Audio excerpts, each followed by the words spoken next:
예, 저는 현재 수원에서 살고 있고 북한 함경도에서 온 이제 소개받은 것처럼 한현영이라고 합니다. 저는 북한에서 체계적인 교육을 받고 내과 의사로 20년간 근무하였고 한국에는 2012년도에 왔습니다.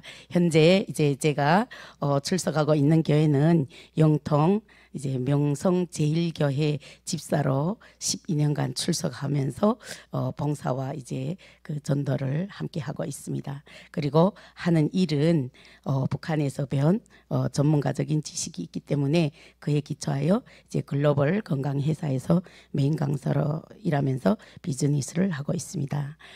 이렇게 많은 분들이 한 자리에 모여 북한을 위하여 하나님 앞에 뜨겁게 기도하는 모습에 깊은 감동을 받으면서 정말 다시 한번 하나님께서 살아서 역사하심을 뜨겁게 느끼고 있습니다.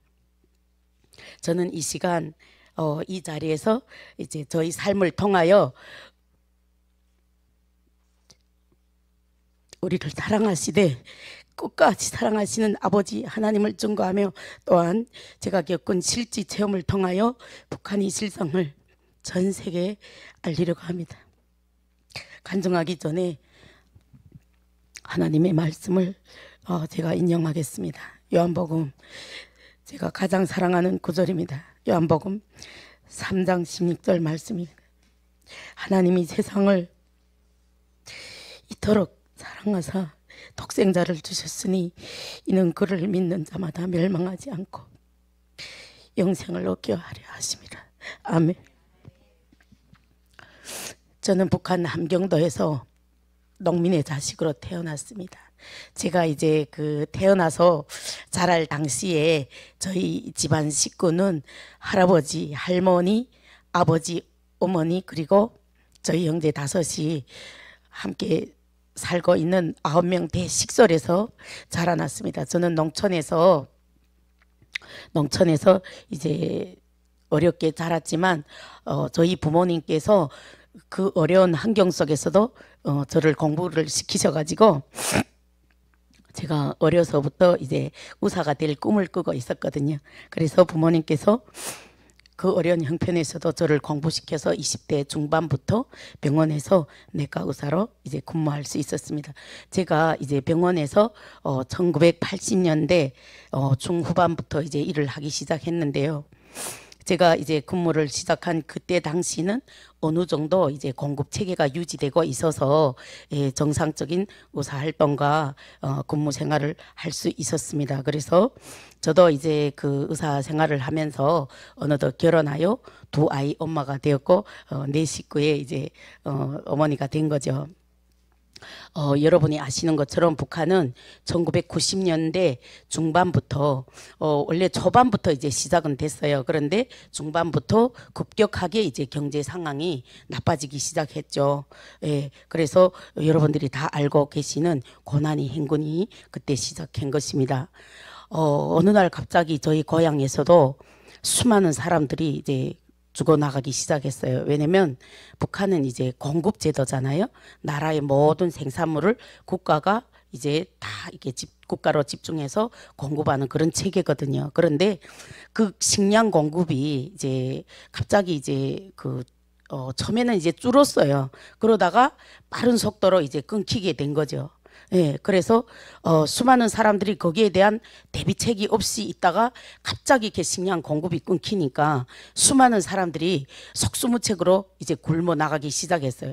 그래서 저희 고장에서도 많은 사람들이 굶어 나가기 시작했는데 어느 날 이제 아침에 자고 깨면 누구네 집에서 누가 또 굶어 죽었다, 누구네 집에서 누가 굶어 죽었다 이러면서 정말 믿기 어려운 이러한 상황들이 벌어지게 되었어요. 그리고 저는 병원에서 이제 상급 병원으로 이제 출장을 좀 자주 가게 되었는데요.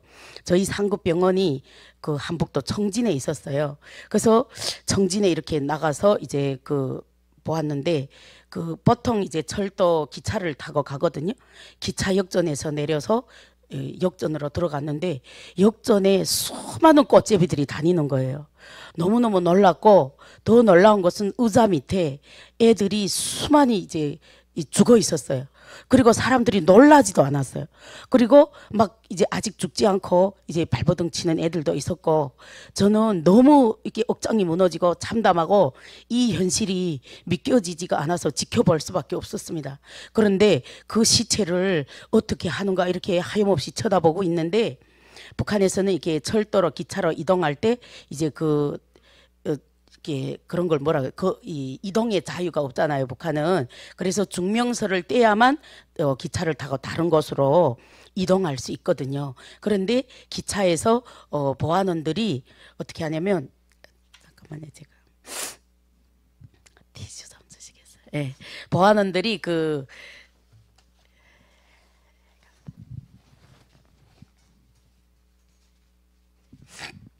열차에서 증명서 검열하고 단속하거든요. 그래서 그렇게 이제 단속당한 사람들을 죄인 취급하는 거죠. 그래서 그런 사람들을 시켜서 사람들이 끄는 구루마 아시죠? 옛날에 구루마 끌었죠. 그 구루마에다가 이제 그 철도역에서 짐을 끄는 구루마에다가 그 시체들을 싣는 거예요. 그래서 그 시체들을 싣는데 이게 장작개비처럼 이렇게 차곡차곡 실어서 내가더라고요. 그래서 저는 너무나도 안타깝고 속상하고 이게 진짜 현실인지 아닌지 분간할 수가 없었어요. 이런 상황들이 계속되고 있었고, 제가 또 이제 저희 고향에서도 마찬가지 사람들이 너무나도 굶어 죽고 먹을 것이 없으니까 국경을 넘어서, 저희 고향은 두만강 옆에 있었거든요. 그래서 국경을 넘어서 중국으로 먹을 걸 찾아서 막 넘나들기 시작했어요. 그리고 제가 이제 다니던 병원에서도 어느덧 이제 아까 말씀드린 것처럼 북한은 이제 의약품도 위에서 아래로 공급되는 체계거든요. 근데 이제 그렇게 이제 잘 공급되던 약품들이 어느덧 줄기 시작했고 점차적으로 이제 거의 오지 않는 이런 상황이었어요. 그렇기 때문에 아파서 병으로 죽는 사람도 있지만 굶어서 죽어가는 아사자들이 더 많았어요. 그래서 제가 그 밤에 이제 주로 이제 저희가 이제 한 주에 한 번씩 당직이라 해가지고 밤에 근무를 서거든요, 병원에서. 그런데 이제 밤에 문을 두드리면서 왕진을 청하는 거예요. 그래서 그때 또 북한에서 이제 다가서 유치원이 운영되다가 식량이 없어서 또 다가 유치원도 제대로 운영이 안 되고 있었어요. 그래서 아기를 업고서 막 병원에 근무하는 그런 상황이었는데, 밤에 이제 애기 옷꽂이 근무서가 있었거든요. 근데 문을 막 두드리는 거예요. 그래서 제가 나가봤더니 어떤 분이 오셔가지고 신랑이 아픈데 왕진을 청한다는 거예요. 그래서 제가 막 뛰어갔죠. 뛰어갔는데 그 남편분이 굶어서 돌아가신 거예요. 이미 사망이 됐는데 이분도 아내분도 이렇게 밥을 못 드셔가지고 정신이 해롱해롱하니까 신랑이 죽었는지 살았는지도 모르시더라고요. 그래서 저희가 또 그때 당시는 규정이 또 있어가지고 사망 진단을 2명이 이제 내야 되거든요. 그래서 제가 저희 그 과장님을 불렀어요. 그래서 과장님이 오셔가지고 기초 생명 지표, 혈압, 체온, 맥박, 호흡 이걸 딱 재보니까 이 4가지 지표가 0이 딱 됐더라고. 그러면 이 4가지 지표가 0이 됐을 때 저희가 사망 진단을 내거든요. 그래서 그런 일들이 계속 반복되면서 저는 너무나도 이것이 오늘에는 이들이 죽어나갔지만 이렇게 속수무책으로 있다가는 언젠가 나와 우리 가족도 당하겠다는 그런 위기의식에 사로잡힌 거죠. 그러면서 병원도 점차적으로 급여도 끊기고 식량 공급도 중지되는 이런 상황에 왔어요. 그리고 나라에서는 계속 미제를 우두머리로 하는 남조선 계례도당들 때문에 우리가 이렇게 못 살고 있으니까 이 조금만 장군님만 믿고 조금만 이겨내면 반드시 행복의 만리가 온다고 계속 선전선동 강연을 했기 때문에 저도 그렇게 믿고 있었어요. 그래서 행복의 만리가 오는 날까지는 견뎌야 되겠다 싶어서, 그렇지만 당장 먹을 거가 없잖아요. 당장 살아갈 길이 없었기 때문에 제가 병원에다 사직서를 냈어요. 내고서 내 식구를 위해서 이제 생활전선에 뛰어든 거죠. 근데 여러분들이 이 자리에서 많은 분들이 오셔서 간증을 했기 때문에 아실 겁니다. 북한에는 이 남자들이 세대주라고 그러죠. 세대주들이 직장에 안 나가면 이렇게 법적으로 취급을 받아요. 그런데 저희 고장에서는 이제 증기 기관차대가 있었거든요. 그러니까 이제 전기 기관차 다니기 전에 증기 기관차가 다녔잖아요. 근데 이제 북한에서도 어느덧 이제 전기 기관차가 도입이 되면서 증기 기관차대가 이제 어떻게 되면 이제 가동을 멈췄어요. 그래서 이제 증기는 더 이상 뛰지 않는데 그 중기 기관차대 근무하던 분들이 많으시잖아요. 그분들이 실제 중기 기관차대가 섰기 때문에 나가서 일할 일거리가 없는 거죠. 그럼에도 불구하고 그 직장에 나가서 아침 출근 시간에 나가서 저녁에 퇴근할 때까지 도장을 찍고 이 직장을 지키라는 거예요. 그러다 보니 남자들은 다 직장에 급여도 없고 식량 공급도 없는 그냥 무보수 노동으로 현장에 나가 앉아 있고, 그러다 보니까 북한에서 여성들이 엄청나게 가정을 먹여 살리느라고 고생을 했어요. 저도 그 시절에 이제 겪어온 사람인데요. 그래서 저도 이제 이렇게는 더 이상 안 되겠다 싶어서 병원에 사직서를 내고 이제 식당 일도 하고 이제 매대, 여기 분들이 매대라고 하시면 아신지 모르겠어요. 여기로 말하면 뭐냐면 이제 24시나 편의점 같은 그런 거예요. 이제 운영하는 방식은 좀 다르지만 아무튼 그런 거를 이제 제가 운영했는데요. 제가 운영하기보다는 이제 제가 병원에서 오랫동안 직장 생활을 했기 때문에 돈이 없었어요. 그래서 좀 먼저 이제 깨어서 장사하시던 분이 이 돈을 좀 대가지고 그분이랑 같이 매대도 하고 식당도 하고 이렇게 하면서 이제 생계를 근근히 유지하고 있었죠. 그런데 우리가 이제 그 교육을 받은 것처럼 빨리 세상이 좋아져야 되는데 점점 상황이 나빠지는 거예요. 사람들은 계속 중국으로 북한에서는 비법 월경이라 그러죠. 계속 국경을 넘어서 중국으로, 처음에는 이제 이분들이 중국에 가서 먹을 걸 가지고 입을 걸 가지고 넘어왔어요. 그런데 점점 이게 처음에는 이게 처벌을 너무도 배고파서 가고 이러니까, 그리고 너무 넘어다니는 사람이 많기 때문에 처음에는 좀 눈 감다가 또 이제 그것이 너무 막 이제 그 범람하니까 그 다음에 가다 엮고 이제 제조하고 벌 주고 그러다가 그 다음에 이제 이분들이 처음에는 먹을 걸 갖고 입을 걸 갖고 넘어왔는데 그 다음부터는 아예 이제 그쪽에 가서 눌러 앉아서 살거나 한국으로 이제 오는 분들이 점점 늘어나게 된 거죠. 저 역시 이제 그 상황이 점점 안 좋아지기 때문에 저의 어떤 생활 그 환경을 마련해야 되겠다 싶어서 저희 고장에 이제 중기기관차대가 이제 중지되면서 그 가동이 멈추면서 그 합숙 건물이 있었어요. 그래서 거기에 이제 숙식하는 사람들이 없다 보니 빈 건물로 되어 있었거든요. 그래서 거기를 4개를 임대 맡았다 그래야 되나? 빌렸어요. 그래 빌려가지고 이제 생계를 위한 터전을 마련해야 되겠다 싶어서 저희 이제 마음이 통하는 지인분들과 같이 상의를 했죠. 북한에는 이제 외부에서 출장 오는 분들이 이제 먹고 잘 수 있는 이제 그런 이게 그 시설들이 엄청 부족하거든요. 그래서 외부에서 오신 분들이 개인집에 들어가서 분숙을 하고 있었어요. 그래서 그분들을 이제 공략을 해서 제가 그 빈 건물을 잘 내부 리모델링 해가지고 목욕탕, 식당, 이제 편의시설, 그리고 이제 그 주무실 수 있는 여관 시설까지 이렇게 해가지고 이제 직원분들 2명과 함께 운영하기 시작했어요. 사실 여러분들이 생각하는 뭐 리모델링이나 내부 공사를 하면은 한국에서는 이제 전문 건설 업체들이 주문해서 하잖아요. 근데 저희는 그렇게 할 수 있는 환경이 아니기 때문에 저희가 진짜 3명의 또 가족까지 동원해서 끝에 피가 닳도록 그 건물을 이제 리모델링하고 인테리어하고 이제 구조를 바꾸고 이렇게 해가지고 피나는 노력에 의해서 그걸 완공했거든요. 그래서 이제 외부에서 오신 손님들이 너무 좋아하시는 거예요. 야, 이렇게 시골에도 이런 시설들이 있다고. 그래서 그분들이 저희 이제 그 시설을 이용하다 보니까 이제 영업이 되게 좀 잘 되고 있었어요. 그래서 한 6개월 정도 운영을 했는데 이게 이제 비사 그룹바라고 혹시 많이 들어보셨나요? 비사회주의 그룹바를 이제 약자로 비사 이렇게 하는데 그 비사 그룹바가 내려와 가지고 이거는 개인적으로 운영하기 때문에 자본주의다. 이것을 당장 중지하라고, 영업을 중지하라고 그러는 거예요. 그래서 제가 그랬죠. 빈 건물이 이렇게 폐허처럼 남아있는 것보다 우리가 나라에서 이제 배급도 끊기고 급여도 끊겼기 때문에 여기에서 우리가 삶의 터전을 마련해서 수익금의 일부를 나라에 이제 바치고 또 수익금의 일부로 저희들이 이렇게 먹고 살아야 되지 않겠냐.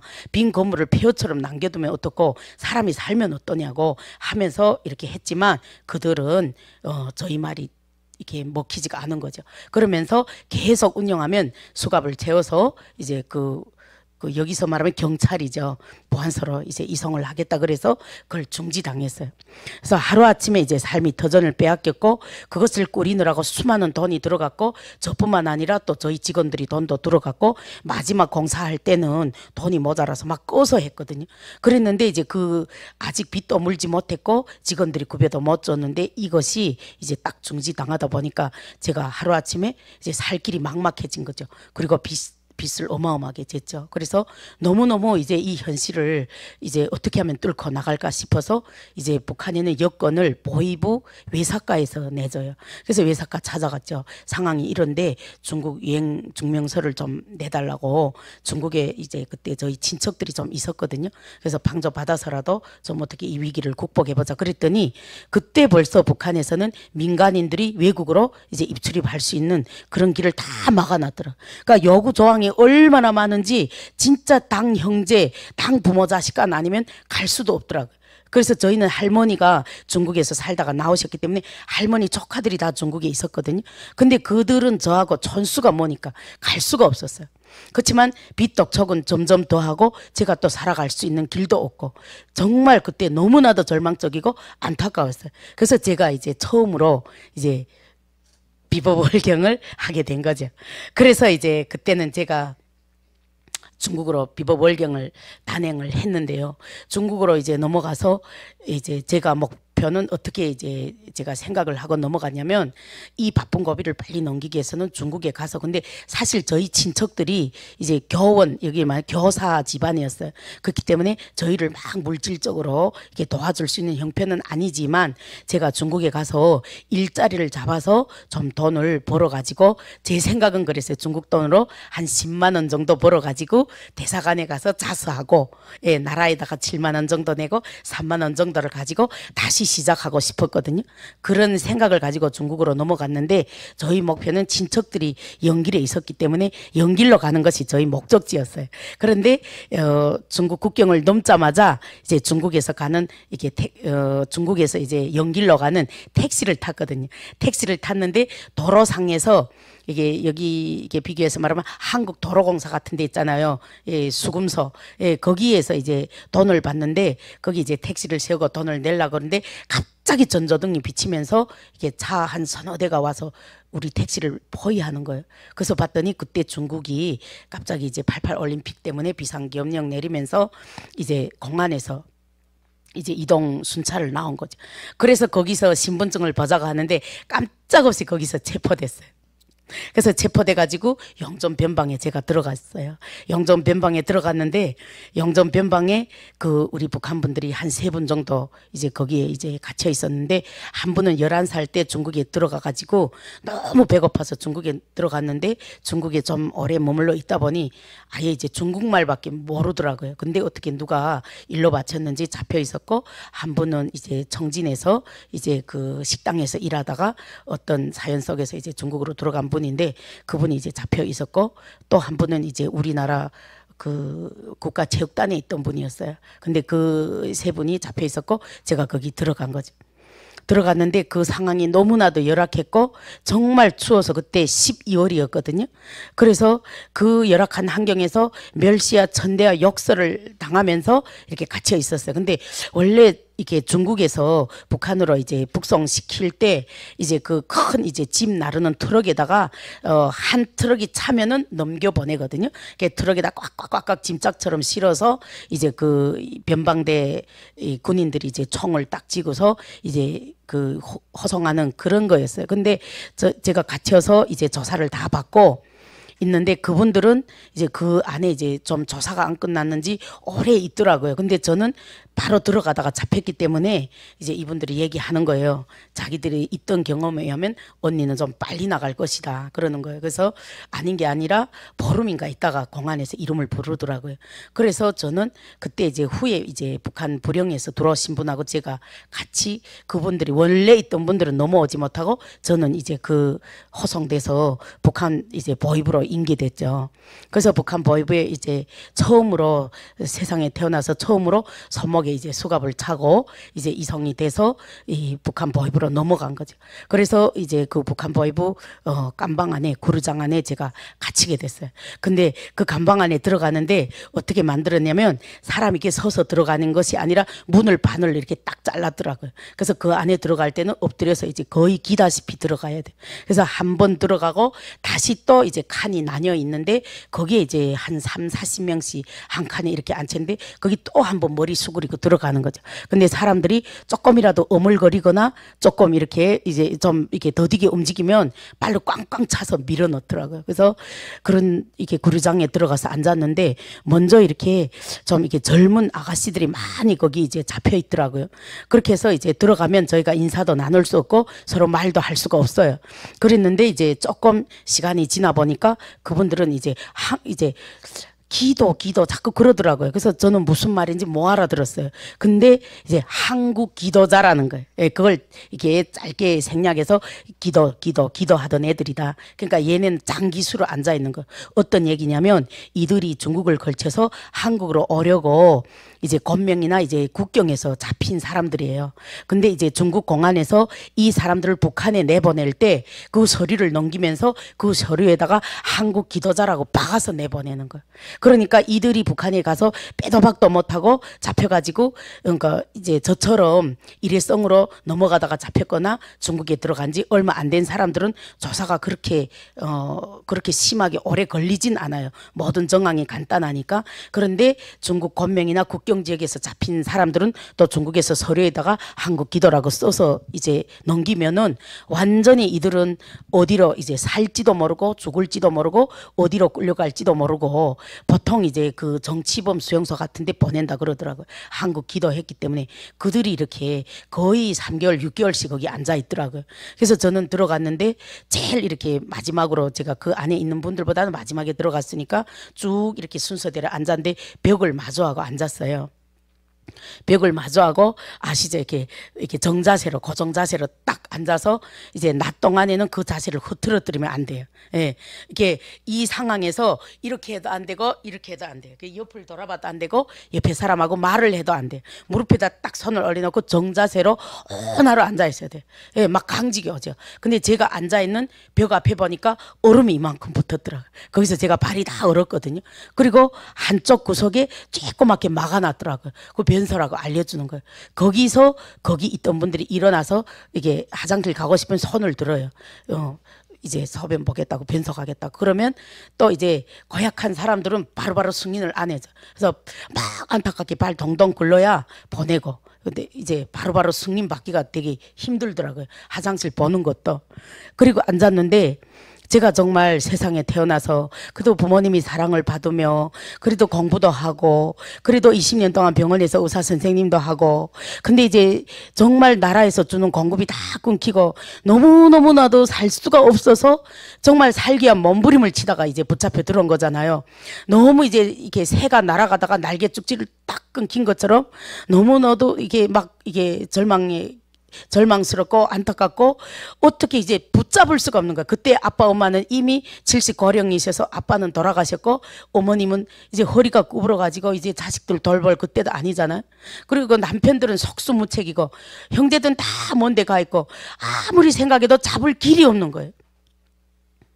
그래서 제가 그 절망에 몸부림치면서 그 벽을 이렇게 따라 올라가다 이렇게 올리다 보니까 잠깐 동안 하늘을 올리다 보니까 이렇게 자그마한 쪽창이 있었어요. 그 쪽창을 내다보는데 파란 하늘이 쪼박 하늘이 보이더라고요. 그래서 그 하늘을 바라보다가 이게 또 오래 이렇게 머리 채들고 있으면 안 되잖아요. 그래서 그 하늘을 바라보고 눈을 감고 앉아서 제가 지금 생각하면 기도죠. 제가 이렇게 외쳤어요. 하늘에 아버지 하나님 계십니까? 하늘에 아버지 하나님 계시면 저 좀 살려주세요. 저 좀 도와주세요. 저를 불쌍히 여겨주세요. 이렇게 하면서 그때는 이제 그 세상 살면서 악한 일을 하는 걸 죄라고 생각했기 때문에 저는 세상에 나서 살면서 죄 지은 것이 없습니다. 그냥 이렇게 공부를 하고 이렇게 사람들 20년 동안 병원에서 의사하면서 사람들을 많이 고쳐주고 베풀고 배려하고 이러면서 살았는데, 제가 여기에 들어온 거는 오직 살기 위해서 몸부림친 거밖에 없는데, 이렇게 감옥에 들어와서 나는 어떻게 되고 내 자식들은 어떻게 되며 나의 앞날의 운명은 어떻게 될지 한 치 앞도 알 수가 없습니다. 하늘에 하나님 계시면 저를 살려주세요. 이렇게 하면서 목 놓아 울면서 간절히 이제 마음속으로 기도했죠. 그런데 이제 조사가 시작된 거죠. 그래서 불행에서 넘어오신 분이 옆에 간에서 조사받고, 제가 또 이제 거기 들어가서 조사를 받는데, 이제 책상을 앞에다 놓고 보이부 선생님이라고 불러요. 그 안에서 보이부 선생님이, 저는 학생이에요. 그렇게 하고 이제 마주 앉아서 이제 조사를 받는데요.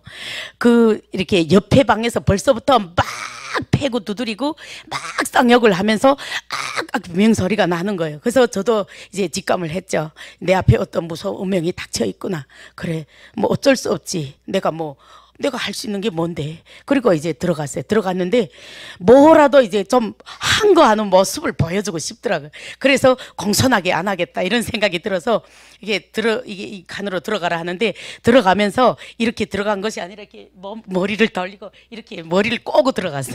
꼬고 들어가서 그 이제 정해진 의자에 앉아서 계속 목을 꼬고 있었어요. 그래서 이제 저희 서류를 놓고 물어보는 거예요. 이름, 직장, 주소 막 이렇게 물어보는 거예요. 그래서 내가 속을 그랬어요. 내가 여기서 맞아 죽는 한이 있어도 너네한테 고분고분 대답 안 한다. 그래서 눈 딱 내리깔고 있었어요. 그랬더니 3번, 4번 반복적으로 물어보는 거예요. 다 알면서 왜 물어보지? 어차피 나는 이 안에 갇힌 몸인데. 이러면서 끝내 대답 안 하고 눈 딱 감고 목을 계속 이렇게 한쪽으로 틀고 있었어요. 그러면서 무슨 생각했냐면, 분명 이제 재떨이 날아오고 구두발 날아오고 주먹이 날아오고 이제 얻어맞을 다 각오하고 있었어요. 근데 저를 조사하시는 그 선생님이 뭔 죄가 있어서 그렇게 머리를 숙이고 있냐. 나는 지금 반항하느라고 머리 이게 웬 새끼 꺼고 있는데 뭔 죄가 있어서 머리를 숙이고 있는가, 이렇게 반말은 해요 무조건 그 안에서. 그래서 제가 뭐지, 이게 보이브 맞나 놀랬어요. 저는 여기에서 들려올 수 있는 이야기가 아니잖아요. 그래서 제가 눈 들어서 놀라서 이렇게 보니까, 그래, 그렇게 사람을 마주 봐야 이제 얘기가 되는 거지, 이렇게 하는 거예요. 그래서 제가 깜짝 놀랐어요.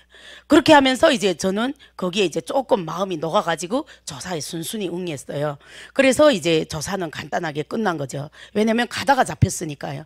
그래서 저에 대해서는 별로 이제 크게 조사할 것이 없었기 때문에 조사는 간단하게 끝났는데, 이제 조사를 다 하고 나서 이제 저희가 이제 국경을 넘어갈 때는 군인한테 이거 이제 약속하지 않으면 못 넘어가요. 그래서 저 역시 마찬가지거든요. 그랬는데 이제 마지막으로 이제 조사가 간단하게 다 끝났으니까 군인이 어느 군인을 이제 이렇게 약속하고 이제 끼고 넘어가냐, 그걸 대라는 거예요. 근데 저는 제가 그 안에 갇힌 것으로 족하죠. 군인까지 어떻게 그렇게 하면 안 되죠. 그래서 저는 깡도강했다고. 그래서 이게 군인 끼지 않고 깡따로 넘어간 걸 깡도강이라고 불러요. 그래서 저는 깡도강했다 그러니까, 지금은 군대들이 경비가 너무 심하기 때문에 깡도강 하는 거는 아예 이제 꿈도 못 꾼데 어떻게 그 말을 믿으라고 그러냐 그러면서, 만약 군인을 이 자리에서 불지 않으면 보이부에서 영영 못 나갈 수도 있다 그러는 거예요. 그래서 제가 그랬어요. 제가 여기서 영영 못 나가도 좋으니, 저는 분명히 혼자서 넘어갔다, 그렇게 얘기했어요. 그러면서 이제 그분도 이제 엄청나게 이제 고민을 하시더라고요. 저는 그분하고 난생 처음 봤고 아는 사람도 아니고, 그리고 북한에서는 이렇게 좀 힘 있는 사람들 누가 집안에서 갓기면 바깥에서 좀 작업을 해요. 담배도 주고 돈도 주고 좀 이렇게 공작을 해요. 그러면은 좀 낫거든요. 근데 저는 밖에서 누가 나를 위해서 뭐 공작할 사람도 없었거든요. 그랬는데 그분이 그렇게 저를 인격적으로 대해주고 그렇게 했는데, 마지막에 군대 선을 물어보는 데서 이게 딱 막힌 거죠. 그러면서 들어가서 감방에 들어가서 이제 계속 감방에서 영원히 살 준비하라고 그렇게 들어간 거죠. 근데 이분들이 그래도, 저는 그쪽에도 다 이렇게 주먹질하고 구타하고 그렇게 못된 사람들만 있는 것이 아니라 또 양심이 살아있다는 걸 그때 느꼈어요. 예. 그래서 지금 생각하면 다 하나님의 은혜고 하나님이 어떠한 그런 뜻이 있었는지는 모르겠어요. 그때는 몰랐죠. 그랬는데 이제 그 다른 분하고 그분도 너무 속상하니까 지혜를 합쳐가지고 어떤 수단과 방법을 해서라도 저한테 죄를 좀 간단하게 해가지고 제가 그래도 거기에서 이게 그 더 큰 죄를 뒤집어 쓰지 않고 좀 나올 수 있었어요. 그래서 그 과정에 대한 거는 좀 구체적으로 말하면 아마도 이제 그렇잖아요. 그래서 제가 그래서 이제 보이부 조사를 받고 이렇게 나오게 됐어요. 나왔는데 쭉 앉아있던 중에 제 오른쪽에 이렇게 줄 맞춰서 앉았는데 제 오른쪽에 너무 조그만 여자애가 있는 거예요. 그래서 거기서 얘기를 못하니까 가만히 있었어요. 근데 얘가 이게 그 안에 있는 애들 눈치가 너무 빨라요. 그러면서 언니 이제 언니는 나가서 너무 좋겠어요 이러는 거예요. 그래서 제가 가만히 있었어요. 언니 저는 24살이에요 이러는 거예요. 근데 여기 초등학생보다 더 쬐꼬마더라. 그래서 너무 가슴 아파가지고 근데 언니 저는 한국으로 가려다가 잡혀서 이렇게 들어왔어요. 저희는 이제 죽을지도 모르고 살지도 모르고 어디로 갈지도 몰라요. 언니는 나가서 얼마나 좋겠어요. 저는 있잖아요 한국에 가서 입밥 한 그릇 배불리 먹으면 죽어도 원이 없겠어요 이러는 거예요. 그래서 제가 너무 막 가슴이 아파가지고 답도 못하고 그러고 있었거든요. 그렇게 하고 제가 나왔는데 나와서 그 다음에 이제 어떻게 하냐면 보이부에서 이렇게 잡아서 내오면 한 곳에 또 다 모아놔요. 그래서 각지에서 이게 잡혀온 사람들이 여러 곳에서 왔기 때문에 해당 보안소에서 데리러 올 때까지 모아두는 곳이 있어요. 거기를 갔는데 거기에 또 그렇게 열악한데 좁은 몇 평도 안 되는 방에다가 사람들을 콩나물처럼 딱딱딱딱 박아놓고 돌아 눕으면 눕지도 못해요. 그렇게 하고 눕는데 이제 거기다 가다 놔요. 거기다 가다 놓다가 그 다음에 이제 자기 이제 관할 경찰서에서 데리러 오면 보안소에서 데리러 오면 가는데 거기에도 정말 인권이란 찾아볼 수도 없고 말 크게 해도 때리고 그 방 안에다가 이제 바켓츠 하나 들여놓고 거기다가 똥을 좀 다 누게 해요. 그리고 그걸 청소를 일단 안 해요. 그러니까는 묵은 썩은 냄새가 막 나는데 그것에 누운 사람들은 막 고문이죠. 근데 또 먹는 거를 너무 조금 주다 보니까 변비가 와서 애들이 막 죽으려고 그래요. 근데 와서 변 좀 보려고 안 주면 나오지 않고 그 앞에 앉은 사람들 냄새 나서 죽으려고 그러고 그럼 너 좀 참았다 또 좀 나중에 변 보라 그러면 못 본 사람 또 속상해서 씩씩거린다고 또 싸움하고 그래요. 근데 조금 말다툼하면 보안원이 들어와서 미친 듯이 패더라고요. 그리고 목을 끌고 국수어리 퍼진 거 조금 주는 것도 다 못 먹게 하고 운동장에 나가서 뛰게 하는데 차라리 뭐 10번 때라 20번 때라 이러면 괜찮잖아요. 사람들이 기진맥진해서 쓰러질 때까지 띄우는 거예요. 응. 그렇게 하다가 이제 그나마도 자기 담당해서 데리러 오지 않으면 도집결에 가요. 근데 도집결은 더 무섭대요. 저는 도집결에는 못 가봤어요. 근데 들리는 바에 의하면 거기서 수많은 사람들이 죽어 나간다는 거예요. 근데 저는 다행히 담당 보안소에서 일주일 만에 데리러 왔어요. 그래서 다시 담당 보안소에 넘겨져서 거기서 2차적으로 조사받고 저를 이렇게 노동단련대에 보낸 거죠. 노동단련대에 내려갔는데 그 노동단련대 안에 얼마나 춥고 배고프고 열악하고 또 같은 죄수들끼리 천대하고 그러니까 보이지던 천대하죠. 보안원 천대하죠. 그 안에 관리자들이 천대하죠. 같은 죄수들끼리 또 뭐 반장을 만들어 갖고 천대하죠. 말할 수 없는 고통 속에서 진짜 정신적으로 육체적으로 얼마나 그 모습을 보면서 너무 안타까웠고 또 중국에서 넘어온 사람들을 그 단련대에 잠깐 놔뒀다가 또 이제 자기 지역으로 보내더라고요. 근데 그 중국에서 넘어온 분들을 너무 천대하는 거예요. 그리고 거기서 또 영양실조와 배고픔으로 수많은 사람들이 죽어나가는데 정말 차마 눈 뜨고 볼 수가 없었어요. 그래서 그 단련대 그래도 저는 그쪽에서 너무 오랫동안 병원에서 의사를 했기 때문에 그래도 어떻게 뭔가 이제 뭐 민심이 작용했는지 그거는 모르겠어요. 어쨌든 3개월 동안 이제 처벌을 받고 저는 나왔죠. 나와서 다시 삶을 시작해야 되는데 종전과 달라진 게 뭐가 있어요. 그랬는데 그때 이 북한에서 중국하고 무역을 하면서 무역지사라는 게 나왔어요. 근데 그쪽에서 같이 일하자고 이제 연락이 온 거죠. 그래서 일을 좋다 그래도 저기 들어가면 좀 먹고 살겠네 그랬는데 중국에 갔던 블랙리스트가 있어서 거기 안 된다는 거예요. 그거 안 되고 그 다음에 빚은 빚대로 아직 남아있고 그리고 자식들이 학교 가서 그 어린 것이 뭐 소년단 위원장 회장 이런 걸 이제 애들이 똑똑하니까 그게 이렇게 선출이 됐는데 엄마가 중국에 갔다 왔기 때문에 못 시킨다는 거예요. 그래서 제가 이 사회는 더 이상 희망이 없고 안 되겠다 싶어서 제가 이제 다시 재탈북을 시도하죠.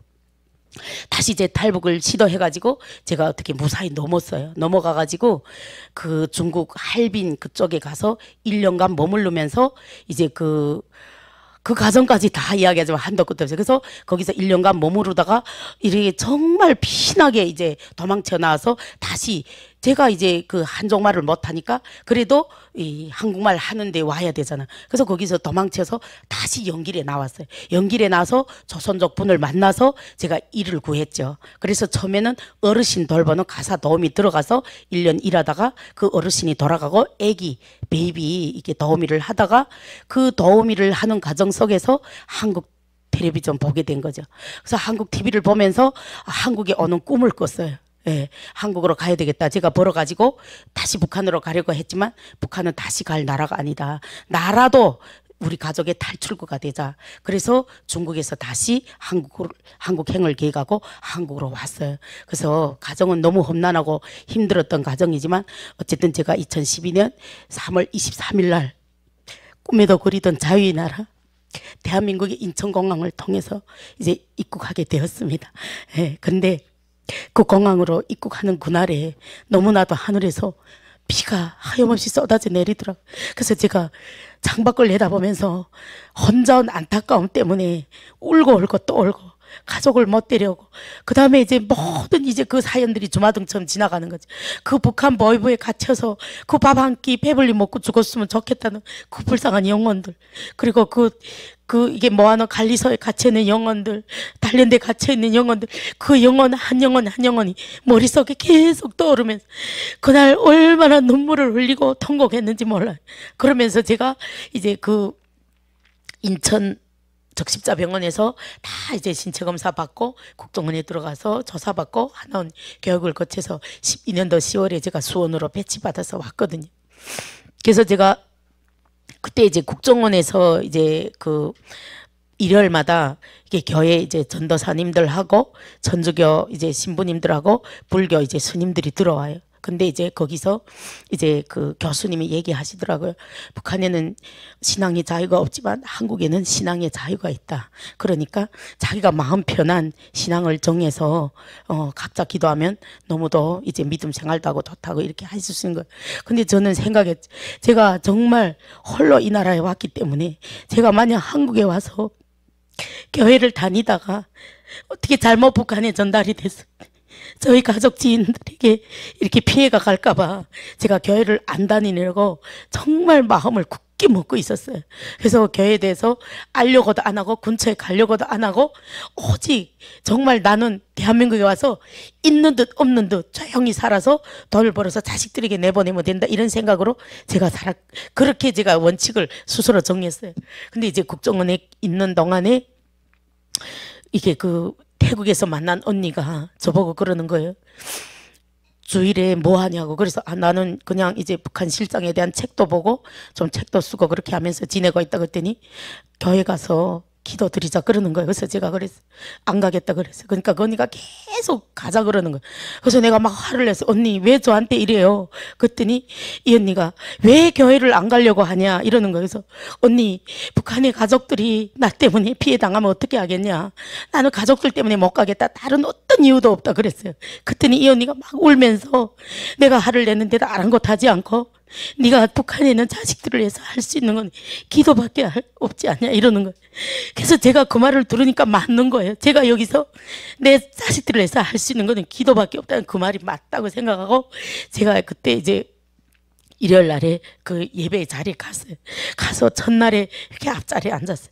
앞자리에 앉아서 전도사님이 그 말씀과 설교를 들으면서 북한에 있는 자식들과 지인들과 사랑하는 혈육들을 해서 기도했던 것 같아요. 그렇게 하고 이제 저희가 하나원에 넘어왔는데 하나원에서도 매일과 같이 새벽기도 나갔어요. 새벽기도 나갔지만 그때 또 결심했죠. 여기서는 교회 가지만 이제 바깥에 나가서 사회 배출이 되면 절대 교회 안 다니겠다. 왜냐면 교회 다니다가 자식들이 어떻게든 계속 그 생각에 제가 사로잡혀 있었거든요.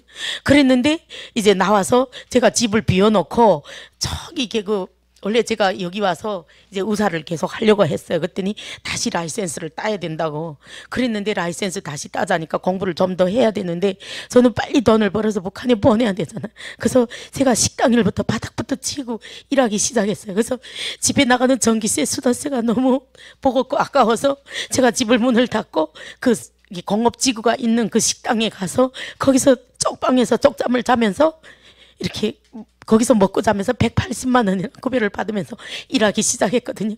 그래서 세상하고 담을 쌓고 내 스스로 나를 왕따로 만드는 그런 지경에까지 이르렀었어요, 제가. 그런데 어느 날 이게 주말마다 집에 와서 청소하고 갔거든요.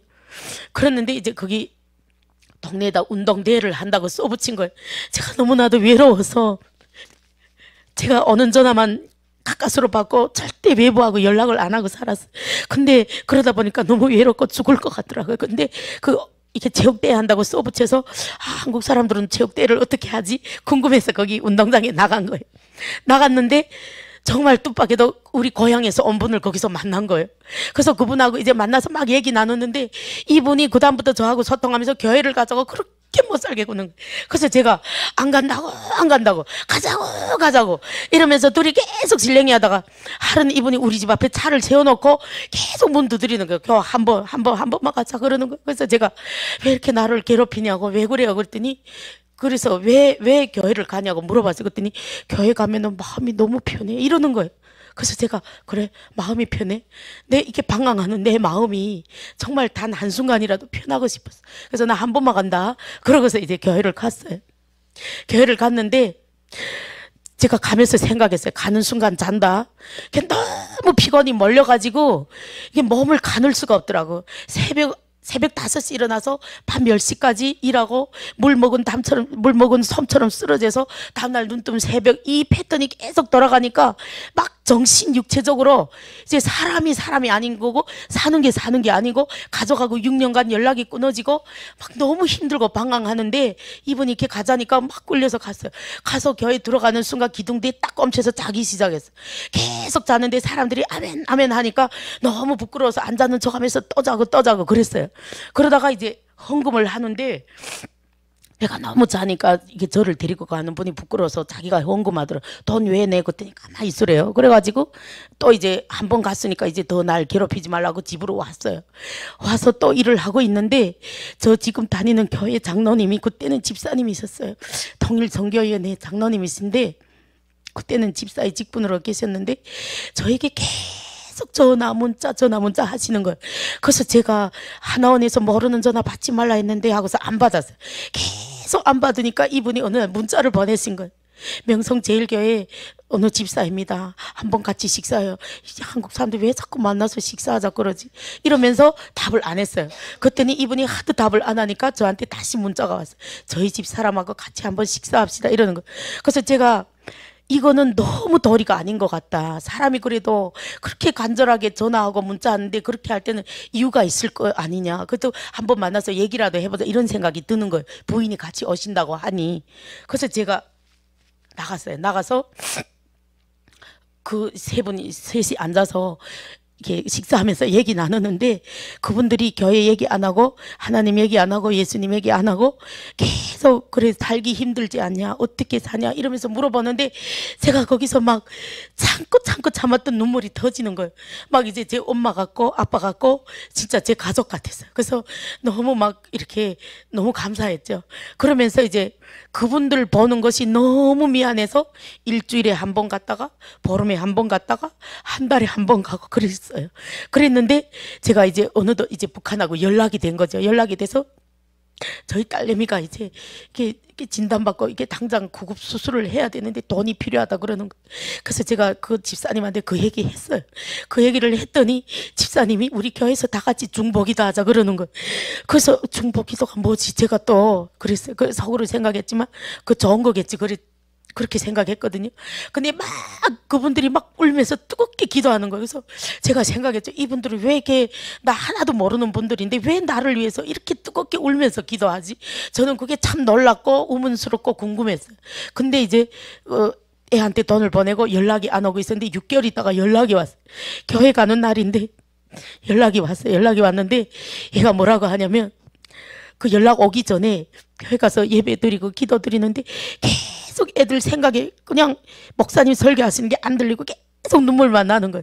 근데 그게 이제 꿈인지 생신지 모르게 하나님이 나타나가서 저희 딸을 머리에 손을 얹고 어루만져 주시는 그런 환상이 보이는 거예요. 그래서 제가 너무 행복하고 기쁘고 감사해서 눈을 뜨고 싶지 않더라고요. 그래서 이 순간이 계속됐으면 좋겠다 막 이렇게 하면서 막 이제 그다음부터 이제 목사님이 설교에 귀를 기울이고 있고 예배를 마쳤어요. 마치고 나서 그날 얼마 지나지 않아서 딸내미가 전화 왔는데, 어머니 너무 수술 잘 됐고 저를 수술한 의사 선생님이 수술하기 전보다 더 건강해졌고 이런 예에서 이렇게 수술이 잘 될 수가 없다고 그렇게 얘기하는 거예요.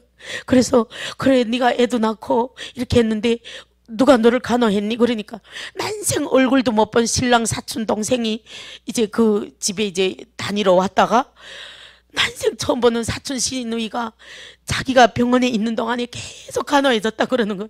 그 다음에 제가 막 하나님의 역사하심을 온몸으로 느낄 수 있더라고요. 그래서 제가 막 집사님 붙잡고, 집사님 제가 너무 정말 하나님의 영광, 하나님이 너무나도 저를 사랑하시고 너무 우리 딸을 사랑하시고 이 하나님이 살아서 역사하신다는 걸 느낄 수 있다고 제가 막 고백했어요. 그렇게 하면서 제가 교회에서 간증하고 정말 성경을 다시 한번 잘 보고 목사님 설교 열심히 듣고 교회 열심히 다녀야 되겠다고 그때 마음 먹었던 계기가 된 것 같아요. 그래서 그때부터 저는 정말 인격적으로 정말 진실하게 하나님을 만나기 위해서 너무너무 애썼던 것 같아요. 그래서 그 우리 집사님 지금 장로님 되셨는데요, 지금까지 12년 동안 하루도 변함없이 저희 신앙을 일깨워 주시고 제가 허튼 길로 갈세라 계속 이렇게 인도해 주시기 때문에 제가 너무 감사하고, 제가 지금 돌이켜보면 정말 하나님께서 우리를 사랑하시되 끝까지 구속하시고 사랑해 주시는 것을 제가 이 자리에서 오늘 간증합니다. 그래서 그러면서 제가 이제 어느덧 이제 고향에 이제 자식들한테 돈도 좀 보내고 자기 생활에만 이렇게 내 앞날에 대한 생각 나 하나에만 이게 점점 이렇게 딱 이게 딱 이렇게 뭐라 그러니 갇혀있던 이 생각들이 점점 열리기 시작하고 조금 주변을 둘러보게 됐어요. 조금 주변을 둘러보면서 우리를 위해서 기도하는 수많은 기도의 용사들이 있는 걸 알게 됐고 나도 이제 기도해야 되겠다 이런 마음이 점점 주변을 둘러보면서 생기기 시작했어요. 그래서 항상 교회에서 예배 드리고 끝나고 나서는 말씀을 같이 묵상하고 기도하면서 북한을 위해서 기도하는 시간을 점점 더 많이 가지게 된 거죠.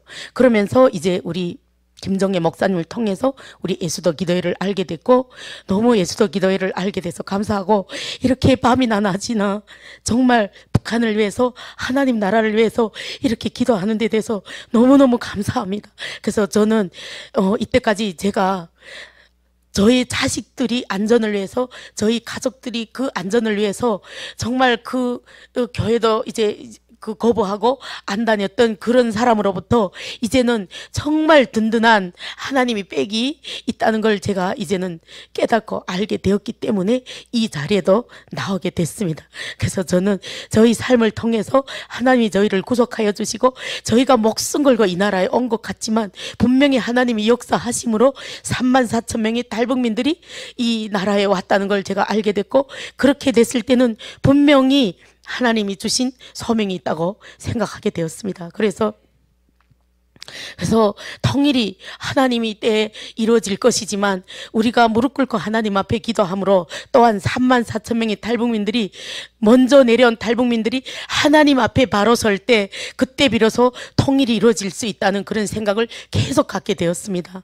그래서 정말 한국에 와서도 교회 다니는 분들도 있고 안 다니는 분도 있고 다니면서도 제대로 믿지 않고 다니는 분들도 있습니다. 그래서 그들을 위해서 밤이나 낮이나 기도하면서 전도하고 또 사명감을 가지고 봉사하고 있거든요. 그래서 북한의 교육 때문에 북한에서 내려오신 분들이 정말 거칠고 때로는 직설적이고 감사합니다, 사랑합니다, 고맙습니다 이런데 이제 익숙이 되지 않아 있어요. 예, 그래서 그들이 감사함에 대해서 얘기를 잘 못하고 표현을 못하는 데 대해서 오직 그들이 탓이라고만 할 수 없어요. 그 사회에서 이루어지는 교육들이 그런 교육이 하나도 없습니다. 오직 비판하고, 그러니까 자기 비판하고 허상 비판하고 이런 걸 계속 시키기 때문에 항상 남에 대해서 정죄하고 판단하고 비판하는데 익숙이 된 그런 제도에서 살았기 때문에 정말 한국에 와서 하나님을 제대로 올바로 믿어야만 이 인생관이, 이 또 사고관이 이제 바로 설 수 있다고 생각하거든요. 그래서 제가 요즘은 어떤 생각을 하게 되냐면, 나부터 변화하고 나 주변에 또 한 사람 두 사람 이렇게 하나님 앞으로 나아가며 또 우리가 바른 선한 이런 모습과 마음 자세로 이렇게 살아야 되겠다 이렇게 생각하면서 그런 거를 이렇게 주변에 같이 공유하는 그런 활동들을 요새 많이 하고 있거든요. 그래서 저는 분명히 하나님께서 하나님 이 때에 저희들이 울부짖는 기도를 들으시고 반드시 남북 통일을 이루어줄 것이고, 불쌍한 저 북한의 북녘 동포들 그리고 전 세계에 널려있는 지금도 나라 없는 서름을 안고 진짜 타국에서 헤매고 있는 30만 넘는 이런 탈북민들을 위해서 정말 기도하며 또 여러분처럼 이렇게 한 자리에 모여서 함께 기도하는 이런 기도 용사들이 날마다 불길처럼 일어나기를 간절히 바랍니다. 제가 이제 여기에 나왔으니까 북한에 있었던 그 이제 너무나도 험악한 실정에 대해서 좀 몇 가지 말씀드릴게요. 제가 그 동생이 그 강원도 살거든요. 그래서 동생 집 가느라고 이제 가다 보면은 고원이라는 데 있어요. 북한에서 꽃제비가 제일 많은 데가 고원이에요. 청진, 고원. 그리고 제가 막내 동생이 저기 이제 그 평양 쪽에 있었거든요. 그래서 동생 찾아가느라고 이제 평양을 가는데 그 가다가 보면 갈리 혹시 들어보셨어요? 갈리라는 지역이 있어요. 거기에 꽃제비들이 엄청 많아요. 거기서 꽃제비들이 길에서 그걸 하면서 진짜 더러는 굶어 죽고 이제 좀 무리지어 사는 애들은 그나마 괜찮은데 홀로 떠도는 꽃제비들은 계속 굶어 죽고 있거든요. 그리고 고원, 갈리, 평성 이런데 너무나도 꽃제비들이 많고, 제가 이제 2005년도, 2008년도 그때 탈북했는데요. 2008년도에 탈북했다가 다시 북송됐다가 다시 그때 청진에 2009년도에 나갔었어요. 나갔는데 옛날보다 좀 꽃제비 숫자가 좀 적은 거예요.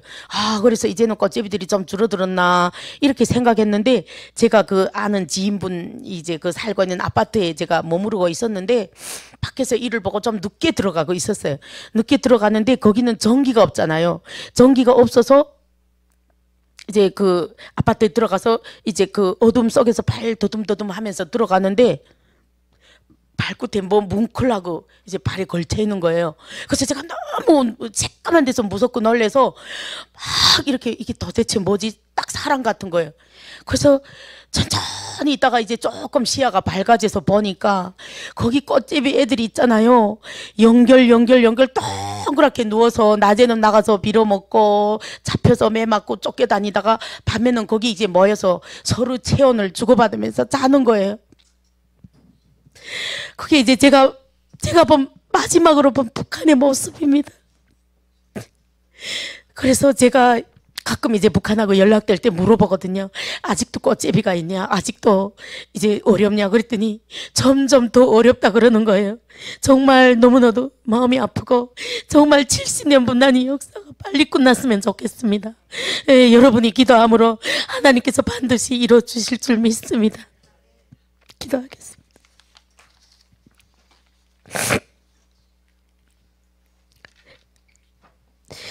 우리를 사랑하시되 끝까지 사랑하시는 아버지 하나님, 감사합니다. 오늘 이 시간 이 자리에서 하나님께 간절히 기도합니다.